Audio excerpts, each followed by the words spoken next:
হবে না।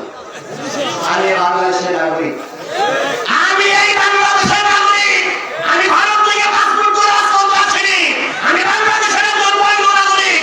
আপনার যদি মিথ্যা কথা বলে বলার অধিকার থাকে, আমার অবশ্যই সত্য কথা বলার অধিকার।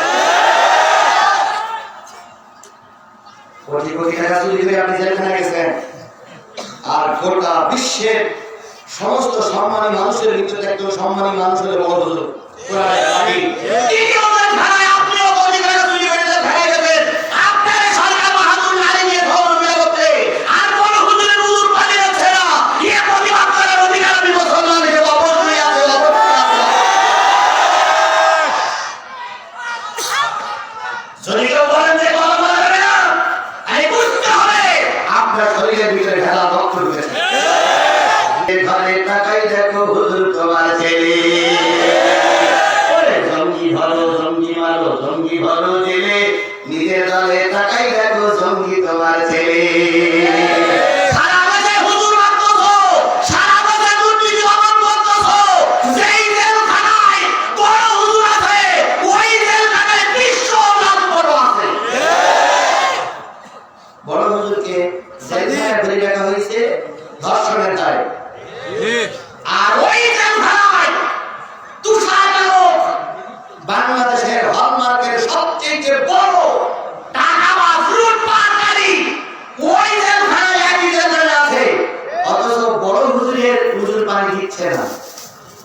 নামাজের কাপড় দিচ্ছে না, বিছানার কাপড় দিচ্ছে না, আর এই তুষারের জন্য বাইরে থেকে বেরিয়ে ঢুকে দেওয়া হচ্ছে। তাহলে কেউ জেলখানার ভিতরে নারী পাচ্ছে, আর কেউ জেলখানার ভিতরে হুজুর পাচ্ছে না। কেউ জেলখানার ভিতরে নারী নিয়ে করতেছে জেলখানার ভিতরে, আর কেউ কেউ হুজুরা কোন হুজুরা হুজুর পানি হচ্ছে পাচ্ছে না। এরা যাদের ইঙ্গিত হচ্ছে, যাদের ইশারায় হচ্ছে, নিশ্চয়ই এদের শরীরে নজরুলের রক্ত, এদের শরীরে মুসলমানের রক্ত। ইসলামের শত্রুরা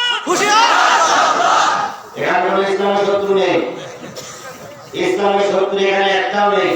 কারণ আমাকে যে সুরাত থেকে আলোচনা করতে বলিস ওই সুরাত থেকে আলোচনা করতে। শত্রু কালকে আসবে।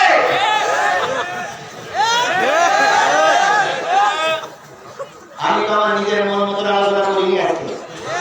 আজকে আমি মন মতো আলোচনা করার জন্য আসছিলাম সূরা মায়েদার 53 থেকে 56 নম্বর আয়াত আলোচনা হবে। কিন্তু এখানে যে জানতে পারলাম হলো 24 নম্বর আলোচনা কমিটি শুনলে 24 নম্বরের আলোচনা করতে হবে। আমি 24 নম্বরে আলোচনা করতেছি, আপনারা যে বই পড়তে বলছেন আমি সেই বই পড়তেছি, আপনারা যেখান থেকে আলোচনা করতে বলছেন আমি সেখান থেকে আলোচনা করতেছি। সুতরাং ইসলামের শত্রুকে হাত থেকে আসবে এই সাথে খুব খবর আছে।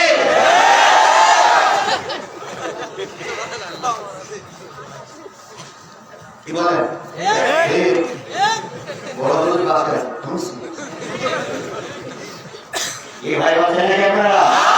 বাস আমার এখানে এই ক্যালেন্ডার তুলে দেবেন, হাত তোলেন তো। বাস কোনো চিন্তা নাই, বিপদ আসলে সবাই ভাগ করে নেব ইনশাআল্লাহ। বলেন ইনশাআল্লাহ। আমাকে যদি এখান থেকে কেউ অপমান করে দাঁড়ায় যায় আপনারা চুপ করে বসে থাকবেন। যদি এখানে কোনো প্রশাসন এসে আমাকে ধরে নিয়ে যায়, আমাকে রেখে পালাই চলে যাবে, ছেলেদের হাত ধরে। তাহলে আমার পরে যদি বিপদ আসে, যদি কোনো মুসিবত আসে, সবাই মিলে মুসিবতের মোকাবেলা করবো। কারা কারা রাজি আছেন? দুই হাত।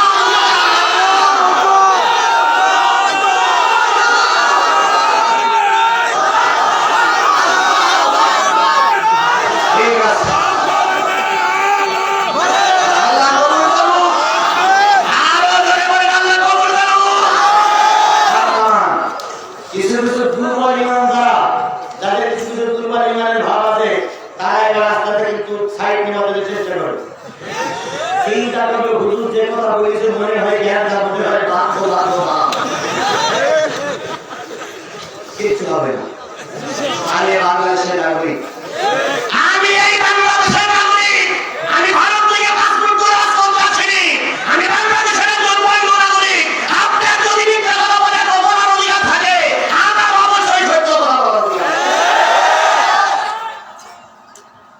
কোটি কোটি টাকা চুরি করে আপনি জেলখানায় গেছেন, আর গোটা বিশ্বের সমস্ত সম্মানী মানুষের ভিতরে একজন সম্মানী মানুষ হলে বড় হলো কোরআনের আমিন।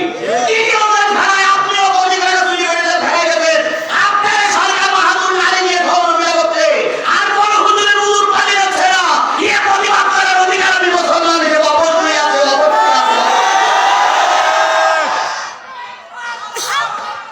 যদি কেউ বলেন যে কথা বলা যাবে না আমি বুঝতে হবে আপনার শরীরের ভিতরে ভেলা রক্ত ঢুকেছে। আমি তো এই সাজাদপুরি নতুন আসিনি, আমি উল্লাপাড়ায় নতুন বক্তা না, আমি এই সিরাজগঞ্জ জেলার নতুন বক্তা না, আমি এখান থেকে 10 বছর আগে থেকে এই এলাকায় বাস করে বেড়াচ্ছি। আমার ব্যাপারে আপনার যথেষ্ট জানা আছে জেনে বুঝে মেহমান জবাব করে এখন যতই উৎকৃষ্ট করেন আমার মধ্যে আমার আলোচনা চলবেই চলবে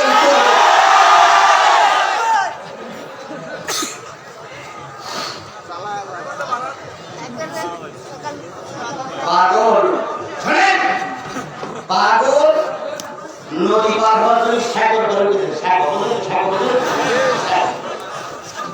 এখন ওই পাশের থেকে আর একজন প্রিন্সিপাল শিক্ষিত মানুষ, পাগলের তো পাগল, তো পাগল যখন সাগর ধরে গেছে প্রিন্সিপাল বলেছে, প্রিন্সিপালকে বলে এই পাগল সাগরে আসিস না যিনি বলে তুইও পড়বি আমিও পড়বি। পাগল বলতেছে সাগর আলাদা যে পড়ছে এটা তো জানতাম না। এখন তুমি যখন মনে করাই দিলে তখন এমন আলাদা তুমিও পড়বো আমিও পড়বো। সুতরাং আমাদের গতিতে আমাদের চলতে হবে, কেউ যদি না দিতে চান উল্টোটাই হবে। আল্লাহ আপনাকে আমাকে দিনের জন্য কবুল করুন, আরো বলে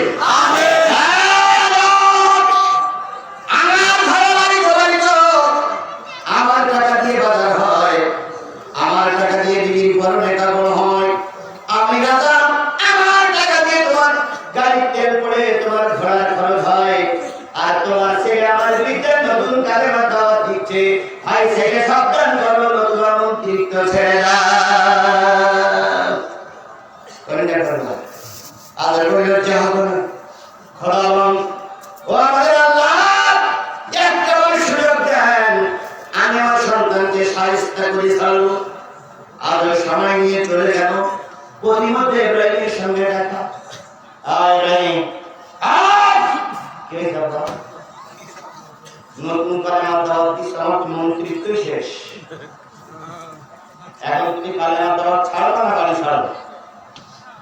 ইব্রাহিম খলিলুল্লাহ বলেন আর বাবা আমি যে কালেমা দাওয়াত দেই এই কালেমা দাওয়াত হযরত আদম আলাইহিস সালাম দিয়ে গেছে, এই কালেমা দাওয়াত হযরত নূহ আলাইহিস সালাম দিয়ে গেছে, কথা ঠিক না ঠিক? লা ইলাহা ইল্লাল্লাহ আদম মুসাবিউল্লাহ, লা ইলাহা ইল্লাল্লাহ নূহুন নবিয়ুল্লাহ, ঠিক নূহ আলাইহিস সালাম দাওয়াত দিয়েছে আমিও সবাই দাওয়াত দেই। সুতরাং তুমি যদি আমাকে বাড়ি থেকে তাড়িয়ে দাও দুঃখ নাই, পরনের কাপড় যদি খুলে নাও যেহেতু তোমার টাকায় কেনা কাপড়, তুমি যদি কাপড় খুলে নাও দুঃখ নাই, তুমি যদি আমাকে মেরে রক্তাক্ত করো তো দুঃখ নাই, কিন্তু যতক্ষণ 3.5 কোটির ভিতরে রূহ আছে ততক্ষণ আল্লাহর কালেমার দাওয়াত বন্ধ হবে না।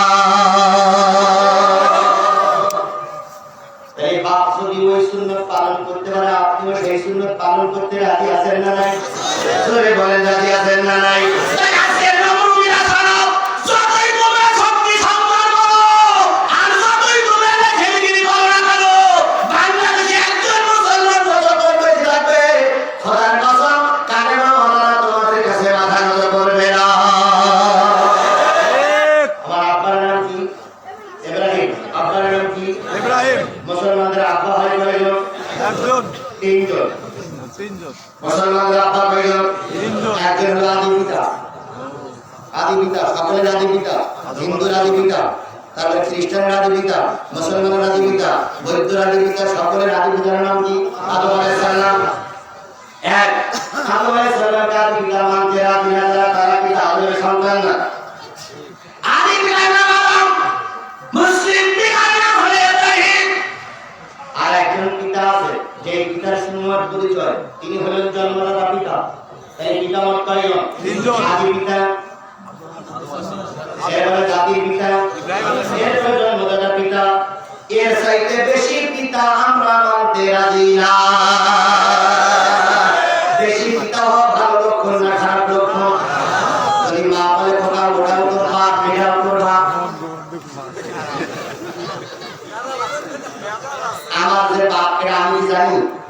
জানি।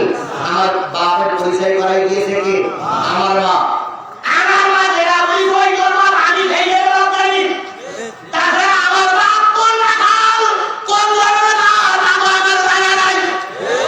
আমার বাপ বলে ভোগাই খুঁটি করবা, আমার বাপ বলে খুঁটি করবা, সেখান থেকে আমি তারা কি জানি? বাপ কিন্তু আমার আব্বা কিনা আমার মা ছাড়া দুনিয়ার আর কেউ জানে না। এখন মা যদি বলে ভোগা তোর বাপ দুটো, এটাও তোর বাপ, ওটাও তোর বাপ, তাহলে জন্মের লক্ষণ ভালো না খারাপ? জোরে বলেন ভালো না খারাপ? শুনেন, বাপ আল্লাহর কোরআনের ভাষায়, ইসলামের ভাষায় বাপ হলো দুইজন, এর বেশি বাপ মানা যাবে না। পীর বাবা, খাজা বাবা, ভান্ড বাবা, ন্যাংটা বাবা। দয়াল বাবা আছে না নাই? ওরে ও ভণ্ড বাবা, ওরে ও খাজা বাবা, রোজ হাজরে দেখবে তোমার কোন বাবা।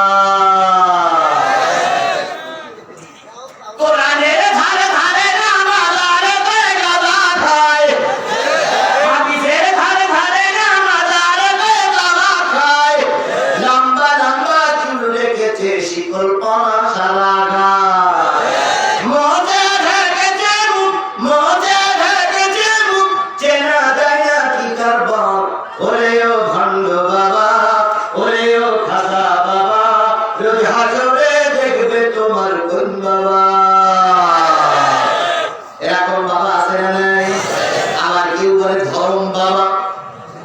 ধরম বাবা মানে তুমি আমার ধরম আব্বা। ধরম বাবা কি রাই আছে? ওই দিন তুলে শেষ করতে পারবো না। তবে ইব্রাহিম আলাইহিস সালাম আদরকে বললেন, ভাই আমার ভাই ছাড়ি নাই রবত ছাড়ি। নতুন আমার মন্ত্রিত্ব সরে গেল। এখন তুই করতে করি। ইব্রাহিম খাস করে বলে, আব্বা খাস করে উত্তর দিলেন, আব্বা দুঃখ নাই, কাপড় খুলে নাও, পরনের কাপড় খুলে নাও, দুঃখ নাই, বাড়ি থেকে দাঁড়াই নাও, দুঃখ নাই, না খাওয়া যাবো, দুঃখ নাই, কিন্তু যতক্ষণ বেশি আছে কালেমার কথা আমরা বলবই বলবো। সেই শিক্ষা নিয়ে আমরাও বাজারে এনেছি। কথা বলে কথা বলে কথা বলে যতই বাবাটা উড়ে গেল, যতই হুজুর গ্রেফতার করো না কেন, এক হুজুর গ্রেফতার হলে লক্ষ হুজুর ময়দানে থাকবে। বড় হুজুরের জেলখানায় যাওয়ার পরে ময়দানে নেমেছিল আজারি। আজারির দেশের থেকে বাইরে করে যাওয়া হয়েছে, আর পাসপোর্ট দেওয়া হচ্ছে না। আজারি আঘাত দিল, হু হু হু করতেছে, কিন্তু এদিক হু হু ডাকে সাড়া দিচ্ছে না। আজারি যত বলে আনলো আনলো আনলো, এদিক বলে ধন ধন ধন ধন ধন ধন। আজারি কথার জন্য ব্যস্ত, কিন্তু পাসপোর্ট দিচ্ছে না। আমার দেশের লোক আমার দেশে আসতে পারতেছে না, কারণ এনাদের ভয় হলো আজারি ওই আছে। আর এখন যদি বর্তমান প্রেক্ষাপট আলোচনা হয়, আর 10 লক্ষ মানুষ 15 লক্ষ মানুষ যদি এক জায়গাতে নারায় তকবীর স্লোগান দেয়, ঈদের সালাও খুঁজে পাওয়া যাবে না। এ ভয় এই জন্য আজারি আসতেছে না, ধরে বলে ঠিক কিনা? এখন আজারি নাই, বড় হুজুর নাই, কোরআনের পাখি নাই, তাই বলে কি কোরআনের আলোচনা বন্ধ হয়ে যাবে? যখন বড় হুজুর থাকে না, তখন ছোট হুজুর বড় হয়। মসজিদের ইমাম যখন ছুটি থাকে তখন মসজিদ ইমাম হয়, মসজিদ যখন থাকে না তখন ছাত্র ইমাম হয়। সালাম বলেন, আমি যদি কথা বন্ধ করে আরেকজন বলবে ঠেকাতে পারবে না। আদর বলে বাবার কথার পরে কথা, বিয়াদব একটা মন্ত্রী, একটা মন্ত্রী, আমরা মন্ত্রী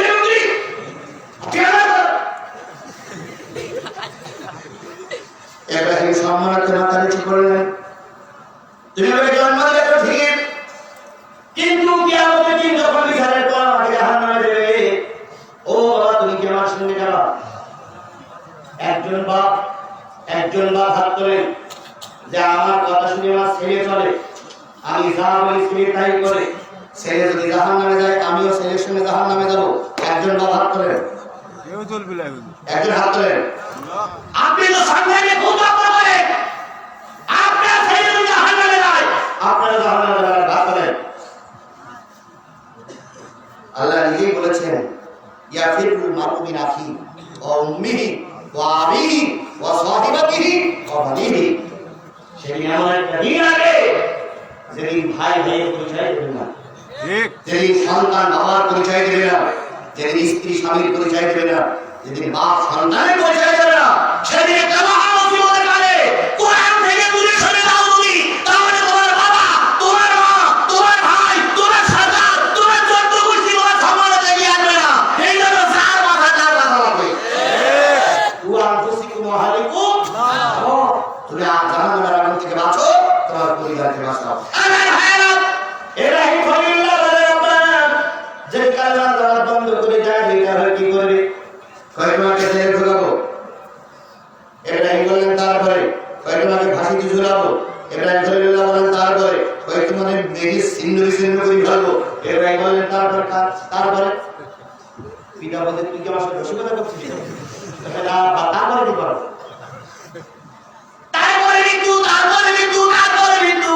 মৃত্যু হয় আবার যদি জীবিত হয়ে কালেমার কথা বলবো, আবার যদি জীবিত হয়ে কালেমার কথা বলবো, আবার যদি জীবিত হয়ে কালেমার কথা বলবো। বাবার পাশে ছিল বড় এক পাথর, পাথরের টুকরো তুলে ইব্রাহিমের দিকে ছেড়ে মারবে, তোর নাক ছাড়াই ফেলবো, তুই আমার পরে কথা বলিস। ইব্রাহিম আলাইহিস সালাম বলেন আব্বা মারো, মেরে আমাকে ধনুষে বিষে দাও, তুমি তো তোমার চাকরি নিয়ে ব্যস্ত, জাহান্নামে ভয় তোমার দিলের ভিতরে নাই, আর আমাদের ভিতরে আগুনের ভয় করতেছে। কিন্তু চাকরি আর কত জন্য কোরআন থেকে দূরে সরে গেছে। কথা বলেন। চাকরি আর পথ ধরে রাখার জন্য সত্যটারে সত্য বলতে পারে না।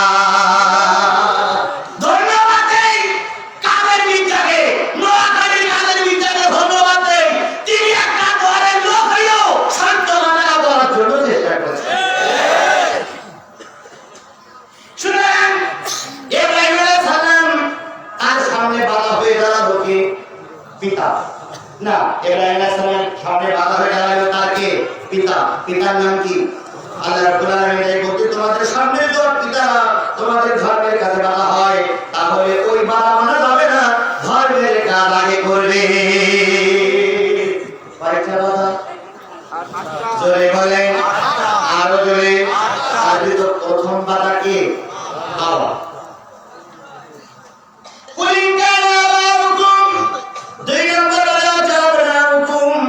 তোমাদের ধর্মের কাছে তোমাদের সন্তানেরা বাধা হতে পারে। আগে বললো কি বাধা হতে পারে?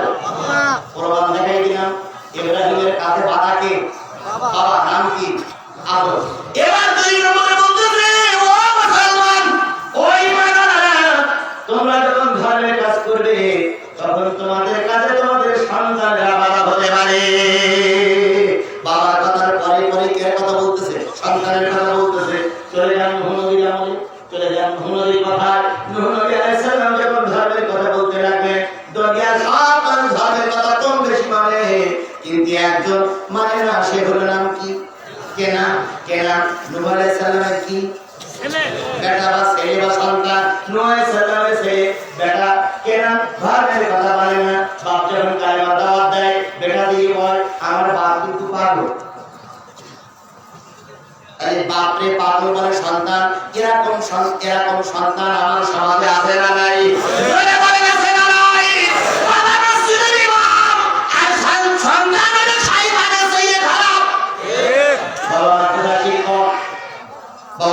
শিক্ষক সন্তান হয়েছে আবু জেহেলের বাচ্চার মতো।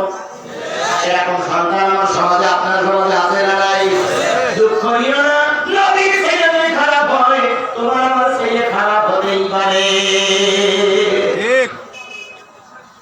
নবী হযরত নূহ আলাইহিস সালাম, উনি নূহ আলাইহিস সালামের নাম কিন্তু নূহ ছিল না, ওনার নাম ছিল শাকির আলাইহিস সালাম। কিন্তু উনি কাঁদতে সাদা চোখের পানি দিয়ে গোশত ছাড়াইয়ে সাদা রেখা ভাঙিয়ে দিয়েছিল। এই জন্য ওনার নাম আল্লাহ দিলেন নূহ। নূহ ফার্সি শব্দ, নূহ শব্দের অর্থ হচ্ছে অধিক ক্রন্দনকারী। এই লোকটা বলে কেন? এই লোকটা হাত তুলে নিয়ে খারাপ হবে পারে। কিসের কথা? আমি আগে বলেছি তো বারবার তো ঢাকা ভাগ করবেন কিনা তুমি ঠিক করতেলেন।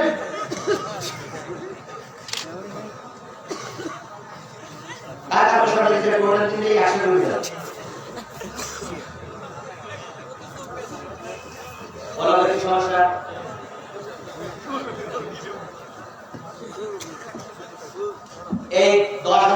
ভিতরে তিনজন লোক চলে গেলে ভাবলে কোনো ক্ষতি হবে চলে গেলে হবে কিন্তু ওই তিনজন লোক তো পাপাল করে চলে গেল না ঠিক ওরা আল্লাহ দুর্বল কোরআনে দুর্বল ওরা ইসলামে দুর্বল ভারতে দুর্বল ওরা খাইরানে দুর্বল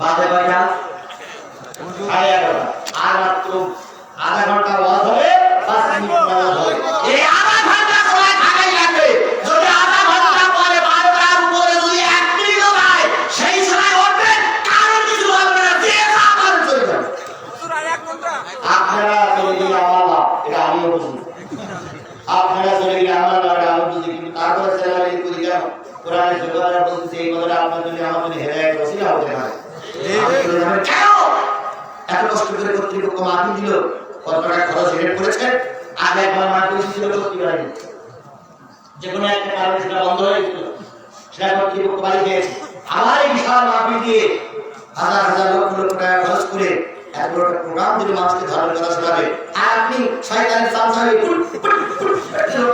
দরজা করা উচিত না। একটা পর্যন্ত সেটা পরের কথা 12টা পর্যন্ত গিয়ে তো খাইতে চলি একটা পর্যন্ত থাকতে পারি না থাকবে না মাইলানো বাবু হলো আপনি থাকবেন পরে ধুয়ে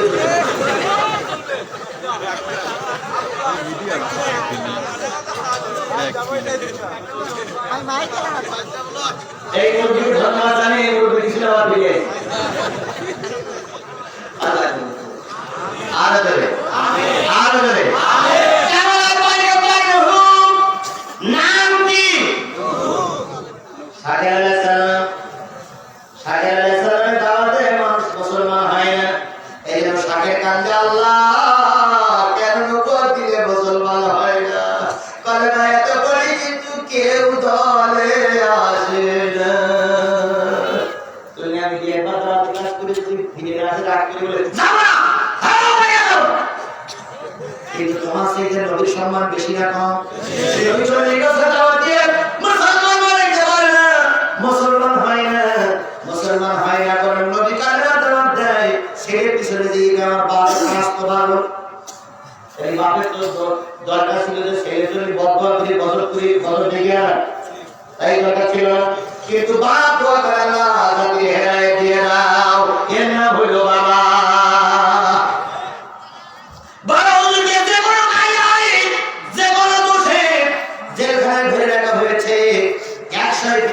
দিন পর ছেলের সাক্ষাতের সুযোগ আসলো কতদিন 193 দিন ধরে কর্তৃপক্ষের দরখাস্ত করেছে বাবা অসুস্থ দেখতে দেন ওদের দয়া হয় না করোনা দোহাই দিয়ে ওরা 193 দিনের ভিতরে পরিবারের কাউকে সাক্ষাৎ করে দিতে পারে নাই আর 193 দিন যেখানে বড় হুজুর সাক্ষাৎ পায় না সেখানে বাইরের নারীরা ভিতরে যে আসামি সঙ্গে 45 মিনিট গুরুত্বপূর্ণ ছোট্ট ঘরে কাটায় 45 মিনিট যৌন কাজ করার সুযোগ পায় আর আমার পরিবারের সঙ্গে সাক্ষাৎ করতে পারে না অথচ আমরা দাবি করি আমরা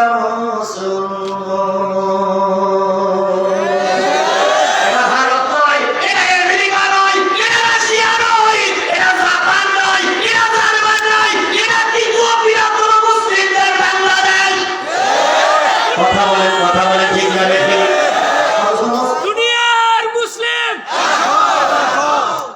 অথচ আমাদের দেশে মুসলমানরা বেইজ্জতি হচ্ছে নূহ আলাইহিস সালাম দাওয়াত দিকে 40 বছরের মুসলমান হলো না এই পানি করতে করতে হাড় বেরিয়ে গিয়েছিল তাই আল্লাহ পাক বলে ইয়া আইয়ুহা নূহ মানে হে ক্রন্দনকারী ব্যক্তি সেখান থেকে নাম হলো নূহ আলাইহিস সালাম দাওয়াত দিলেন ভাইরা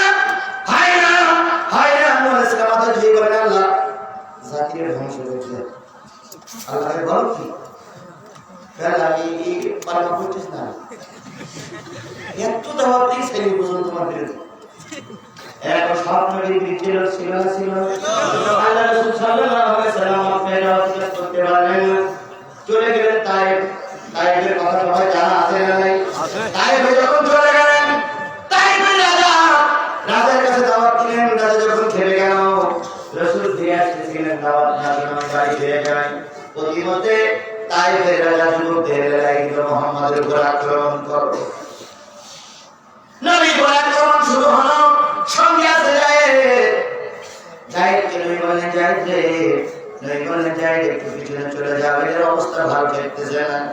সামনে আসলো, কেউ বা নবীর গায়ে ঘুষি মারে, কেউ বা নবীর গায়ে চড় মারে, কেউ বা নবীর গায়ে লাঠি দিয়ে আঘাত করে, কেউ বা পাথর বর্ষণ করে। আল্লাহ নবী ঠেকাইতে ঠেকাইতে চলতেছে, আল্লাহর কাছে সাহায্য চাচ্ছে, আল্লাহ এদের হাত থেকে তুমি আমাকে মুক্তি দাও, সাহায্য করো। এক পর্যায়ে নবী মাথায় পাথর পড়লো, নবী ঘুম থেকে বলে গেল, ওরা পাথর মারে, আমার কিছু যুবক সে নদীর সোজা করে উঠে যায়। নবী আবার চলতে শুরু করে, নবী পরে আবার পাথর মারে, নবী পরে আবার পাথর মারে, নবীকে আবার সোজা করে উঠে যায়, নবী পরে আবার পাথর মারা হয়। এক পর্যায়ে নবীজি 3 জায়গায় পড়ে গেছিলেন, এক পর্যায়ে নবীজি বেহুশ হয়ে পড়ে গেলেন। কাফেরের সন্তানেরা এসে, যুবকেরা এসে নবীর শরীরের উপরে নাচানাচি শুরু করলো, নবীকে রক্তাক্ত করে ফেললো, নবীর নাচানাচি শুরু হলো। আল্লাহ নবী সাল্লাল্লাহু আলাইহি ওয়াসাল্লাম পাথরের তলদেশে চলে গেলেন। পাথর মারতে মারতে যখন পাথর স্তূপ হয়ে গেল, তখন যুবকেরা নাচতে নাচতে হাসতে হাসতে চলে গেল, আর বলে গেল, কুটিলা মুহাম্মদ, কুটিলা মুহাম্মদ, কুটিলা মুহাম্মদ, মুহাম্মদ মারা গেছে, মুহাম্মদ হত্যা হয়েছে। চলে গেলেন সবাই। এক পর্যায়ে যায়, ফিরে এসে দেখে শুধু পাথর আর পাথর। পাথর সরাইতে সরাইতে এক সময় নবী উঠালেন, নবী ঠোঁট কেটে গেছে, নদীর কান কেটে গেছে, নদীর মাথা ফেটে গেছে, সমস্ত শরীরে পরনে শুধু কাপড়টা ছাড়া শরীরে আর কোনো কাপড় নাই। ওই কাপড়গুলো সব কাপড়ের সব ছিঁড়ে ফেলেছে। রক্তাক্ত নবী, ক্ষত নবী। এবার নবীকে যায় কোলের করে তুলে নেন, নবীর কোনো শেষ নাই, নবীর কোনো হুঁশ নাই। এক পর্যায়ে নবীর কানে ফু দিতে লাগলেন, ইয়া রাসূলুল্লাহ, আব্বা জান, নবী গো কথা বলেন, আমি তো যাই সহ্য করতে পারি না। কিছুক্ষণ পরে হযরত নবীজি আস্তে করে চোখ মেলে তাকালেন, তাকাই বলতেছে, যায় ওই সন্তানটা আছে না চলে গেছে? যাই বলেন, ইয়া রাসূলুল্লাহ, চলে গেছে। নবীজি বললেন, যায় এখন কোন সময়? ইয়া রাসূলুল্লাহ, ফজরের নামাজের সময়। ও যায়, নামাজ কাজা হয়ে যাচ্ছে, হুজুর পানি আনো, আমি কুঁজু করে নামাজ পড়ে নেই। নবীজির জন্য যায় পানি তলাশে চলে গেলেন, ঝর্ণা থেকে পানি আসলেন, আল্লাহ রাসূলকে উজু করাই দিচ্ছিলেন। রাসূল সোজা হয়ে বসতে পারতেছে না, রাসূল সোজা হয়ে দাঁড়াতে পারে না। ওরা আরম্ভ করে চলে গেল, নবীজির মুখমণ্ডল ধোয়াই দিলেন, হাত ধোয়াই দিলেন, মাথা মাথা করে দিয়ে নবীজি যখন পা ধোয়াই দিলেন যায়, তখন হযরত জায়েদ হাদিসটা বর্ণনা করেছেন, রাসূলের পা ধরলাম, 2 হাত দিয়ে পা ধরলাম, আর রাসূলের পায়ে ছিল খড়ম, এই খড়মের সঙ্গে কাঠের খড়মের সঙ্গে রক্ত এমন করে জমা বেঁধে গেছে, আমি নিজে হাত দিয়ে টেনে ওই খড়মটা সরাইতে পারতেছিলাম না। এক সময় আমি 2 হাত দিয়ে রাসূলের পা ধরে খড়ম কামড়াই ধরে যখন টান দিলাম, রাসূল যখন বলতেছে, যায় রে কাফেরেরা মিলে আমাকে আহত করলো, আর আহত শরীরের পরে তুমি আঘাত করো, আহত শরীরের পরে তুমি আঘাত দাও, তোমার কি একটু দয়া হয় না? আমি তো আর সহ্য করতে পারি না, এমন কষ্ট তুমি আমার দিল, আমি তো সইতে পারি না। আরে যাই করে, ইয়া রাসূলুল্লাহ, না হয় কি করে তার পা ধোয়াই দিল? তুমি বলেন, যায় খড়মের ভিতরে পানি ঢালো, যাতে করে খড়মটা নরম হয়ে যায়। খড়মের ভিতরে পানি ঢালা হলো, যায় রাসূলের খড়ম খোলা হয়ে গেল। যায় এবার রাসূল আর যায় 2 জন নামাজ পড়লেন।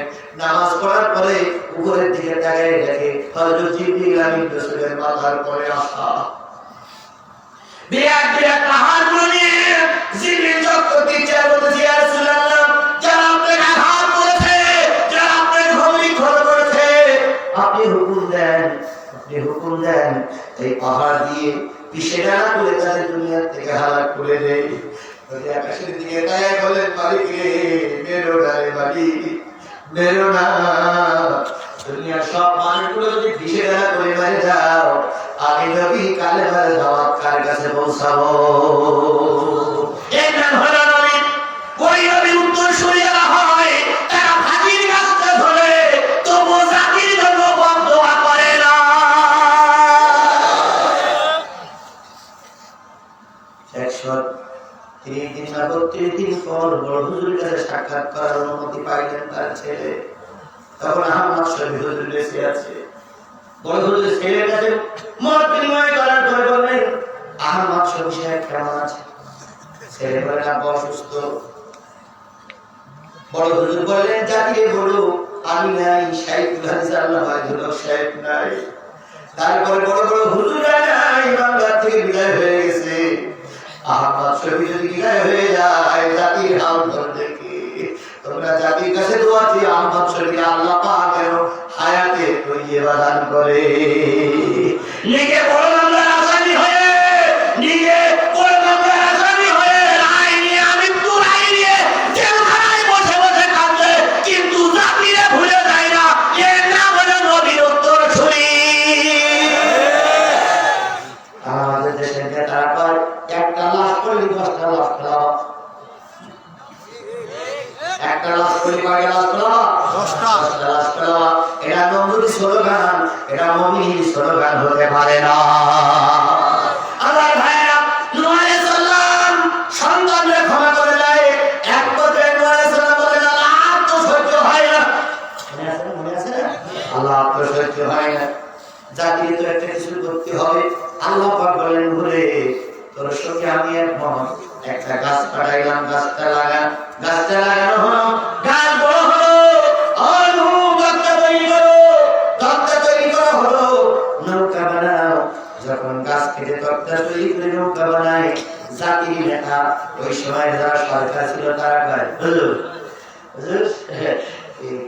মরুভূমিতে আবার নৌকা বানাচ্ছেন কেন? গজল আসে, আমরা জীবনে কোনোদিন গজল তো দেখিনি, গজল সে কি বন্যা হবে? পাগল কি কর, মরুভূমি যাওয়ার বন্যা, সারা বছর এক ফোঁটা পানি হয় না। আর বন্যা সে বন্যা আসবে কোথার থেকে? নূহ আলাইহিস সালাম বলেন বন্যা নামবে উপরের থেকে, নিচের থেকে সাগরের পানি ফেলে বলে উঠবেন, চূড়া থেকে পানি আসবেন, গর্তের থেকে পানি বাই হবে, বাঁচার কোনো লাইন পাবা না।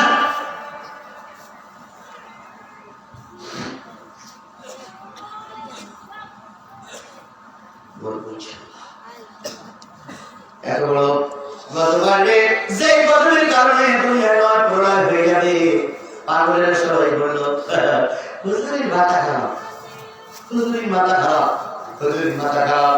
আমাদের হুজুর বলেছিল আমি উত্তর দিগন্তে মেঘ দেখতেছি, অমাবস্যার ঘটা অনুভব করছি।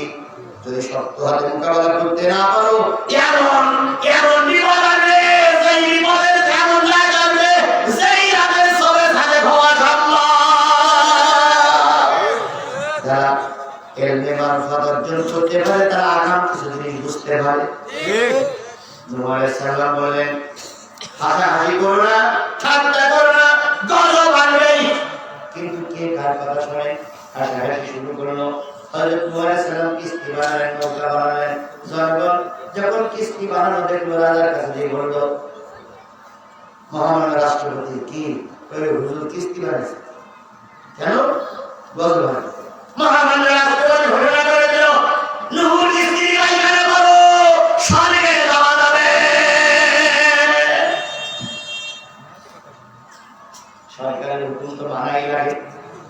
কথা বলেন হাইকোর্টে একটা রুল জারি হয়েছে, রুলটা খুব তাড়াতাড়ি কার্যকারী হবে। সেটা হলো হুজুরদের কথা বলতে গেলে দৃষ্টান্ত দিয়ে কথা বলতে হবে, কোরআন হাদিস দিয়ে কথা বলতে হবে, কারণ নাম ধাম দিয়ে কথা বলা যাবে না। হাইকোর্টের রুল খুব তাড়াতাড়ি জারি হবে। আমাদের দেশ হবে কিনা আল্লাহই ভালো জানে, কিন্তু একটা রুল তৈরি হয়ে গেছে। আমরা হাইকোর্টের বিচারপতিদেরকে বললাম ঠিক আছে আপনাদের কথা মতন হুজুররা ওয়াজ করবে, কিন্তু আপনাদের কথা মতন হুজুররা যখন ওয়াজ করবে তখন ওই কথাগুলো আপনাদের মেনে চলা লাগবে। আপনার আইন তৈরি করে দেবেন, আমরা কথা বলবো, আর আপনারা মানবেন না, ওটা হতে পারে না। যারা আইন তৈরি করতেছেন তাদেরকে বলি যদি কোরআনের হুবহু কোরআনের কথা বলতে হয়, কোরআনের ভিতরে আছে জেনা করলে শাস্তি হলো 5টা। জেনা করলে কয়টা শাস্তি? 1 নম্বর হচ্ছে জেনাকারী যদি বিবাহিত হয় হত্যা করো। 2 নম্বরে জেনাকারী যদি বিবাহিত হয় সুবিচার করো। 3 নম্বরে জেনাকারী যদি বিবাহিত হয় হাত কেটে দাও, পা কেটে দাও। 4 নম্বর জেনাকারী যদি পুরুষ হয় নারী হয় বুক পর্যন্ত খুঁজে পাথর মেরে মারো। 5 নম্বর জেনাকারী যদি পুরুষ হয় নারী হয় তাহলে তাদেরকে দেশ থেকে বের করে দাও। ঠিক। এই পাঁচটা নির্দেশ কোরআনে আছে না নাই? ধরে বলেন আছে না নাই? এবার আপনাদেরকে এই আইনও জারি করতে হবে। হুজুররা কোরআন দিয়ে যা বলবে, জাতিরে তাই মেনে নিতে হবে। ঠিক। কোরআনে আছে চুরি করলে চোরের কি কেটে দাও? হাত কেটে দাও। এটা কোরআনের ভিতরে আছে না নাই? আসারিকু ওয়াসারিকাতু ফাক্তাউ আইদিহিম। তাহলে এটা যদি কোরআনের আয়াত হয়, তাহলে এই আয়াত যদি হয়, আমরা চুরি করার কথা বলবো, যারা চুরি করতেছে এদের বিচার যাই হোক হাত কেটে দেওয়া লাগবে। কিন্তু চোর হলো দুই রকমের, একটা হলো স্বভাবী চোর, আরেকটা হলো অভাবী চোর। ঠিক। বেগুন চুরি করেছে, কলা চুরি করেছে, কাঁঠাল চুরি করেছে, এগুলো হলো অভাবী চোর। এগুলো কি চোর? অভাবী চোর, অভাব হয়েছে চুরি করেছে, এর হাত কাটা যাবে না। ইসলামের শরিয়াতে বিধান আছে, আগে ক্ষমা করার ব্যবস্থা করো, তারপর চোরের হাত কাটো। তাই অভাবী চোরের হাত কাটা যাবে না। কিন্তু যারা স্বভাবী চোর, সাইকেলের ভিতরে বসে, এসি রুমে বসে, কলমের খোসা দিয়ে দিয়ে লক্ষ লক্ষ কোটি কোটি টাকা মানে ও সরকার বাহাদুর বলি, ও হাইকোর্টের বিচারকদের বলি, এদের বিরুদ্ধে আইন তৈরি করো। এদের হয় হাত কাটো, না এদের পা কেটে দাও। ঠিক। হুজুররা অস্কার আইন তৈরি করতেছেন, ভালো কথা। যাত্রা গাইনের গানের দিকে আইন তৈরি হচ্ছে না কেন? ঠিক। ওখানে আইন তৈরি করে দেন, যাত্রা গানে নাচতে নাচতে কাপড় কতটুকু খুঁজতে হবে? এখানে যদি আইন হয়, ওখানে আইন কেন হবে না? চলে বলেন কেন হবে না? ওখানে আইন তৈরি করলে আপনার দলে আর কেউ থাকবে না, কারণ ওরা তো সব কাপড় খোলা পাটি।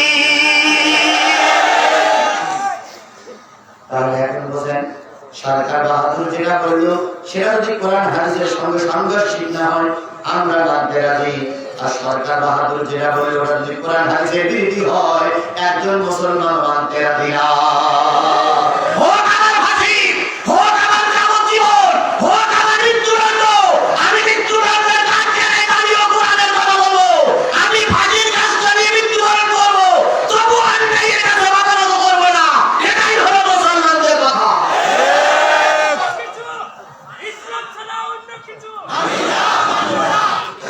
আমার ভাইরা, সরকার বাহাদুর হুকুম জারি করলো, নুহুর কিস্তি কি করো?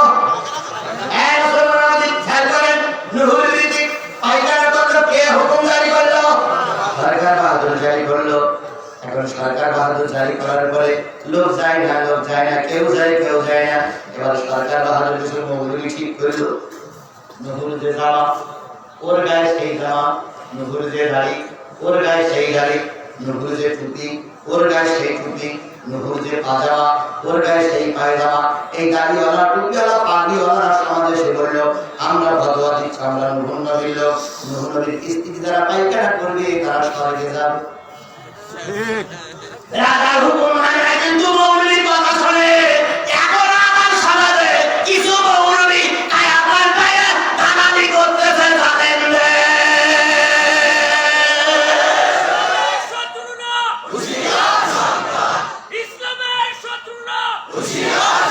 এরকম লোক, এরকম মৌলবি, এরকম টুপিওয়ালা আমার দেশে আছে না?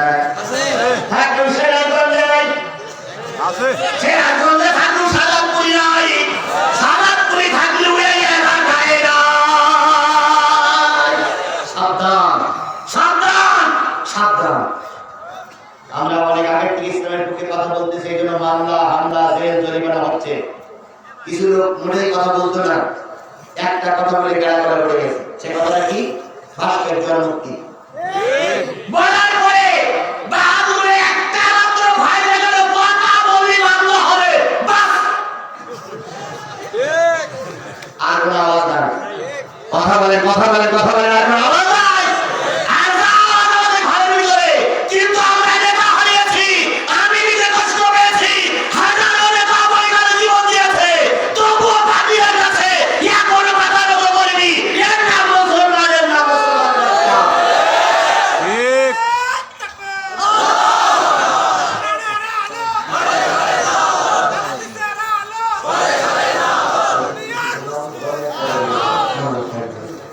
আমার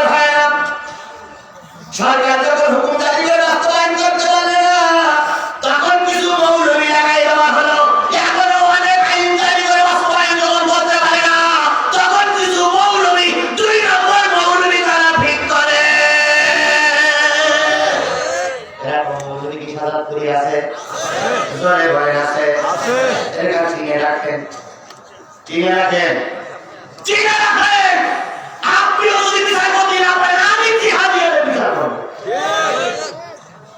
যদি বলেন কি আপনার বাড়ি থেকে আমার বাড়ি রাখবে বলে এই অবস্থার পরিবর্তন হলে আমি তো আবার আসবো। ও যদি ঘরের ভিতরে শুয়ে থাকে ঘর থেকে টেনে নিয়ে আসবো।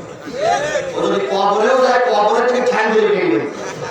যদি ইসলামের দিকে ভালো দিয়েছি কিন্তু টাকা দিয়ে পয়সা দিয়ে সম্পদের লোভে, চাকরির লোভে, রক্তের লোভে তুই ইসলামের বিরুদ্ধে, হুজুরের বিরুদ্ধে ফতোয়া দিয়ে দিলে সরকার সবাই যদি তোমাকে মাফ করে দেয়, আমরা তোমাকে মাফ করবো না, করবো না, করবো না।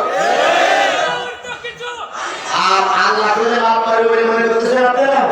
ওদেরকে আল্লাহ মাফ করে তুমি আমাদেরকে আসছো ভালো দিল নূহ নবীর কিস্তিতে পায়খানা করে কোথায় যাওয়া যাবে? কোথায় যাওয়া যাবে? এবার সব লোক পায়খানা করতে লাইন দিল। নূহ আলাইহিস সালাম কে আল্লাহ আল্লাহ ওরা কই যায়? আল্লাহ তুমি যেই দেখো আল্লাহ আমার তো লজ্জা লাগে। নৌকায় বসি আলগা খুলি শুরু করছি আল্লাহ আল্লাহ আল্লাহ তুমি আমার নিয়ে কি করতে চাও? প্রথম বলো আমার দিচ্ছি না তুমি বললো যাও। এরপর বলে নৌকা বানা আবার দেখবে পায়খানা করতেছে।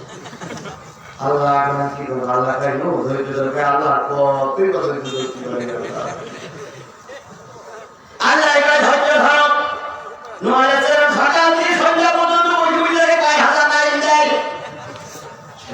যখন লাইন বন্ধ হলো নূহ কিস্তির কাছে যেয়ে দেখে কিস্তির সাইড ভাগের একবার ফুল হয়ে গেছে, পানি আর পায়খানায় ফুল হয়ে গেছে। এবার নূহ আলাইহিস সালাম আল্লাহ সাইড ভাগের এক ভাগ ফুল। আল্লাহ কয় আমি তো দেখতেছি। আল্লাহ দেখতেছ তুমি কেমন দেখো? দেখি। এরপরের দিন আবার লাইন দিল। লাইন দেওয়ার পরে দেখা গেল আবার পায়খানা করে অর্ধেক ফুল হয়ে গেছে। তারপর দিন বাড়ানা, তারপর দিন ষোলো আনা, তারপর দিন পায়খানা করে আর থাকে না। 4 বছর গড়াই ঘড়াই করতেছে। আল্লাহ এখন তো এখন তো কিস্তি ছাড়াই গেছে। আল্লাহ কয় ধরতেছে যারা পরিষ্কার করবে তারা।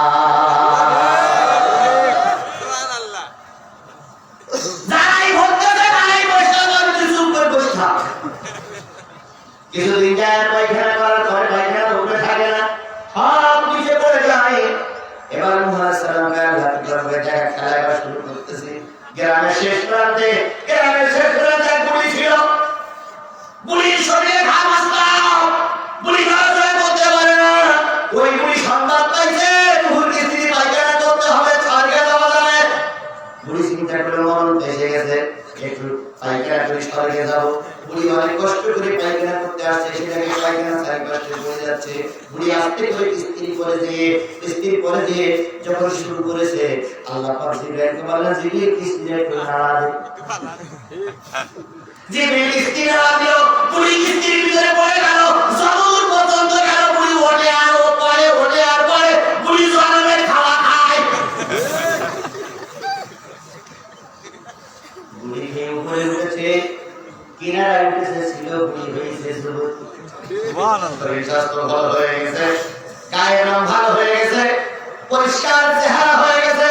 বুড়ি বাড়ি যায়, জনগণ জিজ্ঞাসা করে শরীর স্বাস্থ্য ভালো হয়ে কি করে? তাই নূহর স্ত্রী পায়খানা করতে গিয়ে পড়ে গেছিলাম, ওই পায়খানা দিয়ে শরীর ভালো হয়ে গেছে। গবেষকরা যারা গবেষণা করে, যারা বুদ্ধিজীবী, তারা এক জায়গায় হয়ে বলে এটা হতে পারে, বুদ্ধিজীবীরা হতে পারে। কারণ ওই কিস্তিকে ওই নৌকায় পায়খানা করেছে প্রধানমন্ত্রী, ওই কিস্তি পায়খানা করেছে মন্ত্রী, ওই কিস্তি পায়খানা করেছে এমপি, ওই কিস্তি পায়খানা করেছে হুজুর, ওই কিস্তি পায়খানা করেছে চেয়ারম্যান, মেম্বার, সাধারণ লোক, অসাধারণ লোক, সকলের পায়খানার পানি এক জায়গায় এসে এখন একটা মেডিসিনে পরিণত হয়েছে। জনগণ বলল খাও, এবার জনগণ আবার খাইতে শুরু করল। যে লাইন দিয়ে পায়খানা করেছিল ওরাই আবার লাইন দিয়েছে। জনগণ কই যাও মেডিসিন কোন জায়গায় জঙ্গলের কি মরুভূমির পরে নৌকা আছে, নৌকায় মেডিসিন খাই ভালো হয়, ভালো হয়। এভাবে করতে করতে কোনো তীরের ভিতরে নৌকা ক্লিয়ার পরিষ্কার করে নিয়ে যায়, পানি দিয়ে ধুয়ে নিয়ে যায়। যেখানে যা ময়লা আবর্জনা ছিল কাটি দিয়ে খুঁজে খুঁজে বাইর করে নিয়ে যায়। আল্লাহ কয় ভূমি খবর আল্লাহ তুমি যে এত কাজ করো যারাই পাইখানা করলে আল্লাহ তারাই চেষ্টা করি তাই বোঝা গেল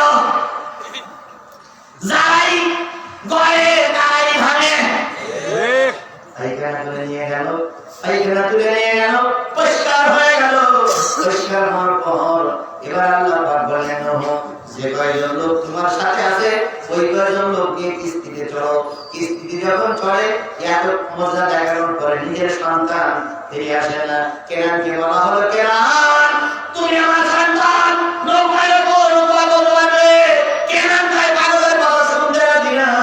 এবার বছর শুরু হলো চারিদিক থেকে পানি নিচের থেকে পানি উপরের থেকে পানি নদীর পানি চুলার পানি গর্তের পানি সব পানি যখন একাকার হয়ে তখন হাবুডুবু খাওয়া শুরু হলো আর সামনে যখন নুহুর ছেলে কেনান যখন হাবুডুবু খাচ্ছিল আল্লাহ রাব্বুল আলামিন নবী দয়ার মানুষ নূহ আলাইহিস সালাম ডাকতে বলেন আল্লাহ আমার সাথে আমার সন্তান তুমি বাঁচাও। আল্লাহ কয় নূরে যে সন্তান ধর্মের কথা মানে না যে সন্তান দিনের কথা মানে না যে সন্তান বাবার কাছে বাধা দেয় তাকে তুমি সন্তান বলে পরিচয় দিও না। এই বাবার কাছে বাধা হয়েছিল কেন এই জন্য আল্লাহ রাব্বুল আলামিন বলতেছে ধর্মের কাছে সন্তান ও বাধা হতে গেল কয় নম্বর 2 নম্বরে বা 3 নম্বরে যাই ওয়াইয়াকুম তোমাদের ভাইরা তোমাদের কাছে বাধা হতে পারে প্রথম বাধা হতে পারে বাপ তারপর বাধা হতে পারে সন্তান ছেলে তারপর আল্লাহ বলতে বাধা হতে পারে তোমার কি ভাই ভাইয়ের কাছে বাধা আছে না নাই? যদি ভাই ভাইয়ের বিরুদ্ধে না করতো আল্লাহ যখন পুলিশ আমার বাড়ি ঘুরে পেত না। এক ভাই আর এক ভাই শত্রু ঠিক এই সাজাত করি আছে না নাই আছে ভাই চলে আছে চৌকিদার একটু সহানুভূতি দেখায় চৌকিদার চিন্তা করে আমার এলাকার মানুষকে ধরাই দেবো না চৌকিদার 3-4 বাড়ির থেকে এসে একটা ভুল বাড়িতে নিয়ে দেখেই বলে এই আব্দুল লতিফ তুমি পারি না ওরা একজনের বাড়ি সেখানে আব্দুল লতিফ করে আব্দুল লতিফ শুনতে এই ছাড়ি দেব ও দরজা খুলে বলে আব্দুল লতিফ আমি আব্দুল লতিফ ওই নই নই এরপর যে আব্দুল লতিফ সঙ্গে ধরে ভারত থেকে বেরিয়ে চলে গেছে অথচ চৌকিদার পুলিশ ধরে যায় না অথচ ভাই থানা থেকে পুলিশ নিয়ে গিয়ে ঘরে দরজার ভিতরে ঢুকাই দিয়ে তার কাছে নিচে বসছেন ঠিক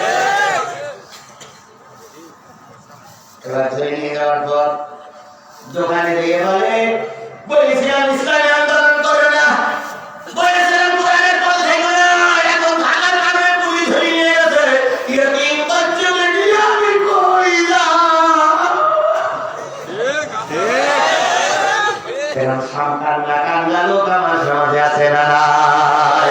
তুমি যে ধরাই দিলে দুনিয়ার কেউ দেখিনি কে দেখেছে জোরে বলুন কে দেখেছে কয়েকদিন পরে শোনা গেল গাজার মামলার আসামি হয়ে অমুক লোক জেলে চলে গেছে সবাই বলল ও তো গাঁজা খায় না ওই গাজার মামলা গেল কেন তুমি ভাইরে ধরাই দিয়েছো আল্লাহ তোমার গাঁজা ঘোর বানাইয়ে ধরাবে।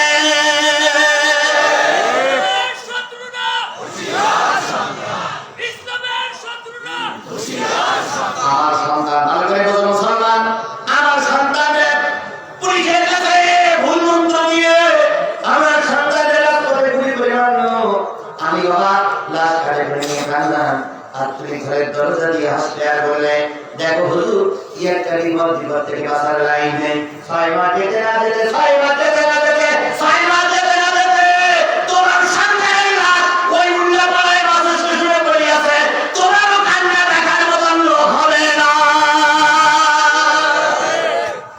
কুষ্টিয়ার এসপি আমাদের হাত পা ভেঙে দিতে চাইলো হ্যাঁ গুলো করে আমাদের পাকিস্তানে পাঠাইতে চাইলো 3 মাস এখনো হয়নি মাত্র 1 মাস হয়ে যেতে না হলে গতকালকে তার হাইকোর্টে তলব করা হয়েছে হাইকোর্টে 1 ঘন্টা দাঁড়িয়ে সেটা ভুল স্বীকার করেছে আমি ভুল করেছে আমাকে মাফ করে দেন হাইকোর্ট তাকে মাফ করেনি রুল জারি আছে সম্ভবত হয়তো চাকরি যেতে পারে অথবা তার খেসারাত দিতে পারে হুজুরকে যেতে সারা করতে চাইছিলে মাস পুঁতে না পুঁতে আল্লাহর বিচার শুরু হয়েছে তোমরা যদি এরকম চালাইতেও থাকো আল্লাহ পাক বিচার করবেই করবে।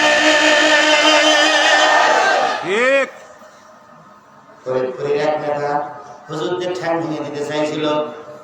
ফরিদপুরের ওই নেতার বিরুদ্ধে এখন নোয়াখালীতে মিছিল হচ্ছে, অমুক নেতার গালে গালে জুতো মারে, খালে খালে। এরা কে করতে পারে? জোরে বলেন কে করতে পারে? শুনেন, বেশি বাড়াবেন না, বেশি হুঙ্কার দেবেন না, বেশি ছটফট করবেন না, আল্লাহর বিচার কিন্তু হবেই হবে। হযরত ইউসুফ আলাইহিস সালাম যখন কালেমার দাওয়াত দিতে চাইলেন, যখন স্বপ্নের কথা আব্বার সঙ্গে বললেন, ভাইরা শত্রু হয়ে গেল। ভাইরা কি হয়ে গেল? আমি নবী, আমি ইউসুফ, তোমরা বড় 10 ভাই, আমি ছোট, তোমরা বড় 10 ভাই, আমাকে মারিতে তোদের দয়া নাই। ওরা শুনলো আব্বার সঙ্গে কি বলতেছে। বললেন যে আমাকে একটা চন্দ্র, একটা সূর্য আর 10টা তারা, 11টা তারা আমাকে কি করছে? সেজদা করছে। সুবহানাল্লাহ। স্বপ্নের কথা মানুষকে বলো না, কারণ এই স্বপ্ন তো সাংঘাতিক স্বপ্ন। এই স্বপ্ন মানে তুমি নবী হবা, আল্লাহ পাক তোমার নবী বানাই দেবে। শেষ পর্যন্ত ওরা 10 ভাই চক্রান্ত করে ইউসুফ আলাইহিস সালামকে কোন জায়গায় ফেলালো? জোরে বলেন, কোন জায়গায় ফেলালো? কুয়ার ভিতরে ফেলে যখন ইউসুফ আলাইহিস সালাম সাহায্য চাইলো, সাহায্য করলো কে? জোরে বলেন, সাহায্য করলো কে? ইউসুফ একদিক দিয়ে ঢুকলেন, আর এক মুখ দিয়ে বেরিয়ে মিশরের রাষ্ট্রপতি হয়ে গেল। জোরে বলেন, করতে পারে কে? কিছু উত্তর শুরু করো, হুজুর জেলখানায় বসে কাঁদতেছে, আমাদের দুঃখ নাই, আমরা আল্লাহ শুকরিয়া আদায় করেছি, হয়তো আর কিছুদিন যাবে খেলা শুরু হয়ে গেছে, এই খেলার ফাইনাল খেলা সামনে আসতেছে, আপনাদের আগাম কথা বলে যাই, খুব তাড়াতাড়ি একটা নতুন সংবাদ আপনারা পাবেন। ইনশাআল্লাহ, ইনশাআল্লাহ। যে অবস্থা আমি দেখতেছি, গোটা বাংলাদেশের যে খেলা শুরু হয়েছে, খুব তাড়াতাড়ি জাতি একটা নতুন সংবাদ পাবে, আর সেই সংবাদের পরে বাংলাদেশের কোরআনের পতাকা উড্ডীন হবে। কিছুদিন অপেক্ষা করা লাগবে, নতুন সংবাদ আসবেই। ইনশাআল্লাহ, ইনশাআল্লাহ। অবস্থা এখন নিজেদের ভিতরে নিজেরা কামড়া কামড়ি, খাওয়া খাবি, কুড়ি কুটি মাথা মাথা। এই অবস্থা থেকে বোঝা যায় খুব তাড়াতাড়ি একটা নতুন সূর্য উঠবে ইনশাআল্লাহ। সেই সূর্য হবে কোরআনের সূর্য। কিসের সূর্য? সেই সূর্য হবে কোরআনের সূর্য, সেই সূর্য আলিমের সূর্য।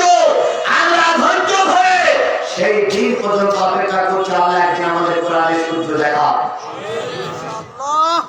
মরহুম প্রেসিডেন্ট মুজিবুর রহমান সাহেব স্বাধীনতার সময়, স্বাধীনতার পর পরেই 99.99% ভোট পেয়েছিলেন। মাঝে এমনও দিন গেছে, মরহুম প্রেসিডেন্ট মুজিবুর রহমানের পক্ষে কথা বলার লোক খুঁজে পাওয়া যেত না। অনেকেই বলে তার জানাজা হয়েছিল, অনেকে বলে তার জানাজা হয়নি, জানাজা হলো অল্প কয়েকজন লোক নিয়ে জানাজা করানো হয়েছিল। সেই লোকটি যদি এখন আকাশচুম্বী জনপ্রিয় বানিয়ে তার কন্যা যদি দেশের 3 বারের প্রধানমন্ত্রী হতে পারে, আল্লাহর কসম আপনারা যাদেরকে গালিগালাজ দিচ্ছেন, ওই ইতিহাস থেকে শিক্ষা নেন। একদিন হয়তো আপনারা ইতিহাস থেকে বুঝে যাবেন, যাদেরকে গালি দিচ্ছেন তারাই হয়তো আকাশচুম্বী জনপ্রিয় বানিয়ে সামনে আসবে। আল্লাহ পাক আপনারা ভুলের সাথে মিশে যাবেন, আমরা চাই না। এখানে সকলের কাছে দাবি, যে যাই করুন কিসের পক্ষে থাকুন? কিসের পক্ষে থাকুন? কোরআনের পক্ষে থাকে। আল্লাহ মর্যাদা বাড়াই যায় না কমাই যায়? বাড়াই যায় না কমাই যায়? সুতরাং আমরা যে যাই করি না কেন, কিসের পক্ষে? কিসের পক্ষে? তোমাদের স্ত্রীরা তোমাদের বিপক্ষে চলে যেতে পারে, যা ছিল হযরত লূত আর নূহ আলাইহিস সালামের স্ত্রী। বাসীরা যখন তোমাদের গোত্ররা তোমাদের বিপক্ষে চলে যেতে পারে, যা গিয়েছিল মুহাম্মদ সাল্লাল্লাহু আলাইহি ওয়াসাল্লাম বিপক্ষে আবু লাহাব এবং তার চাচারা, তার গুরুজনেরা। আমল মান থাকলেই হবে না, মানগুলো আল্লাহর ঘরেই করতে হবে। ওই ব্যবসা, যেই ব্যবসা লোকসানের ভয় করছো, ও মাসাকিন তারজাউনাহা, বাড়ি করেছো, বাড়ির জন্য ইসলামের কাজ করতে পারো না, বাড়ি তোমার কোনো কাজে লাগবে না। আল্লাহ রাসূল এবং জিহাদের চাইতে যদি তোমাদের কাছে প্রিয় হয়, তাহলে বছরের অপেক্ষায় থাকো। সুতরাং একটা বাধাই দেওয়া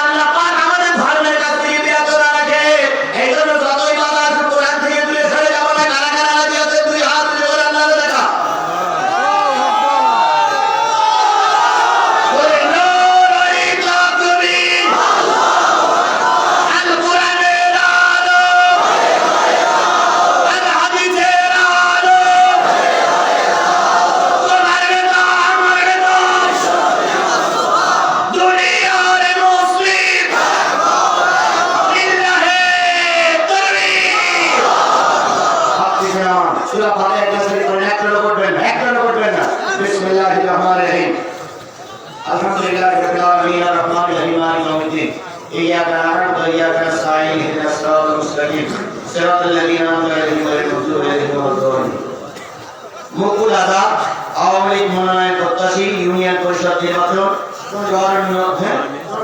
জনবিপুর নগদে ৩,০০০ টাকা। এরপরে রাশিদুল ইসলাম সেলিম ৮ নম্বর ওয়ার্ড আওয়ামী লীগ সভাপতি নওপুর ৫,০০০ টাকা। এরপরে হাদি আব্দুল গফুর স্ত্রী নগদ অসুস্থ ৫০০ টাকা। এরপরে ছোট বোন মিনা নগদ ১,০০০ টাকা। বাবা ও শ্বশুর শাশুড়ির জন্য দোয়া চেয়েছেন। আস্তাগফিরুল্লাহ। আস্তাগফিরুল্লাহ রাব্বি মিন কুল্লি যামব ওয়া আতুবু ইলাইহি লা হাওলা ওয়ালা কুওয়াতা ইল্লা বিল্লাহিল আলিয়্যিল আযীম আস্তাগফিরুল্লাহ রাব্বি মিন কুল্লি যামব ওয়া আতুবু ইলাইহি লা হাওলা ওয়ালা কুওয়াতা ইল্লা বিল্লাহিল আলিয়্যিল আযীম আল্লাহুম্মা আমিন ربنا ظلمنا أنفسنا وإن لم تغفر لنا وترحمنا لنكونن من الخاسرين ربنا إننا آمنا فاغفر لنا ذنوبنا وقنا عذاب النار মহিয়ান করিয়ান সর্বশক্তিমান প্রতাপের মেহেরবান আল্লাহ আল্লাহ পাক এই বিশাল কাফেলা থেকে লক্ষ্য করো হাজার হাজার মুসলমান নারী আর পুরুষদেরকে নিয়ে রাত 12টা পার হয়ে গেছে 10টার পর থেকে শুরু করে 12টা পর্যন্ত আল্লাহ সূরা তাওবার 24 নম্বর আয়াতের উপরে ভিত্তি করে কথা বলেছি। রব্বুল জালাল জালাল কোরআনের মাহফিলের যারা করলো শোনার জন্য যারা আসলো বলার জন্য যারা রেখেছিলাম আর এই কোরআনে আমাদের থেকে টিকাই রাখার জন্য যারা পয়সা দিল সময় দিল শ্রম দিল মেধা দিল কথা দিল রব্বুল আলামিন কিয়ামতের দিন এই মাহফিল আমাদের সকলের নাজাতের ওসিলা বানায় রব্বুল আলামিন আমি মুসাফির কবির হাত তুলে কতটা কারমানাই কতটা আফাজা দুনিয়া থেকে বিদায় হয়ে গেছে মন মন মাটি বুকের বলে করে নিয়ম বাগানে কাঁঠাল বাগানে বাগানে নদীর জলে ঘুমায় আসছে